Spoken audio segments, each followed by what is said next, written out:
My name's Sam, I'm 29 years old and I'm from Devon. I came out when I was 15 years old.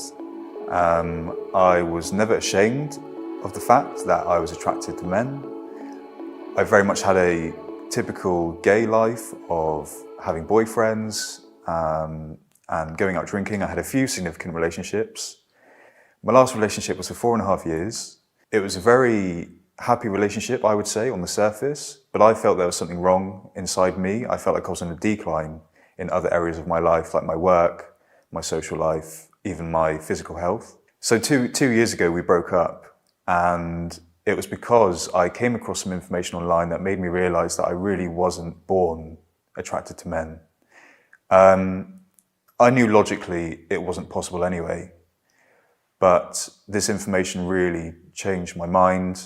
It made me realize as well that I'd really been set up because my dad abandoned me when I was 3 or 4 years old. And from then there was a really significant chain of events that really kind of set me up for homosexuality. So I often felt like I never fitted in with other boys at school. That really left a hole in my heart because I didn't identify with other boys. Even into my teenage years and 20s, I found it difficult to go to the barbers because I felt like I was surrounded by men who automatically were critical of me, and I was obviously projecting a certain image onto them. And as a result, I separated myself from boys and other men, and that left a hole in my heart, and that had to be filled with something. Now I realize it's more of a spiritual and emotional connection that I need rather than a sexual connection. So Boris Johnson's trying to implement a ban on what he calls conversion therapy, which we as a community know doesn't really exist. We don't believe it exists anyway, possibly in the entirety of Europe. For me personally, it wouldn't be all that difficult to go to a therapist and say I need help with childhood trauma, but I think the effect will be slightly more subtle than that and actually a little bit more sinister. So that would mean churches would not be able to counsel their members, and effectively that would have an effect on what they can and can't preach in their own church. And this wouldn't just go for churches, it would go for mosques and synagogues and all these other religious institutions and places of worship. So what that means is that Boris Johnson and whoever he's working with, or whoever will replace him in the future, will have their foot in the door of religious institutions, and therefore they will be able to start dictating what people can and can't preach as right or wrong. And I think that's very dangerous.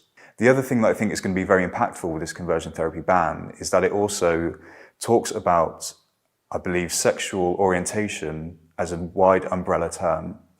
So if paedophilia and bestiality become legal, that means that these people will be trapped instantly because they will not be able to seek help for something that most of society believes is immoral behavior. I'm sure there are people who are going to say that I am being inauthentic by making this decision to try and deal with the trauma that caused my homosexuality. For me personally, I believe this is the most authentic thing I have done for myself. I've often felt like I have to create this character that fits to other people's desires to avoid rejection and neglect.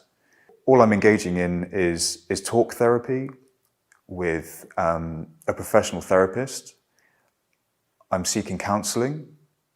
I'm also seeking spiritual counselling. And I'm also getting to know men. And I have a right as a man, and I have a need, a biological need to relate to other men around me. And that's exactly what I'm trying to do. And in doing so, that's building my character and my sense of self. And it has definitely been stressful. Any kind of therapy or change in direction, in identity, is stressful.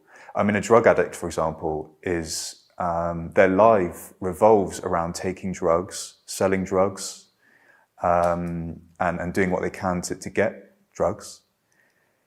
And so for them to give that up, that's going to cause a lot of stress. It's not just about, you click your fingers and suddenly life is 10 times better. You have to deal with these emotions. And I believe that's what homosexuality is. It's a sign, it's a signal from your heart that tells you that something's missing and it needs to be rectified with healthy behaviour. So the psychologists that are studying this subject with honesty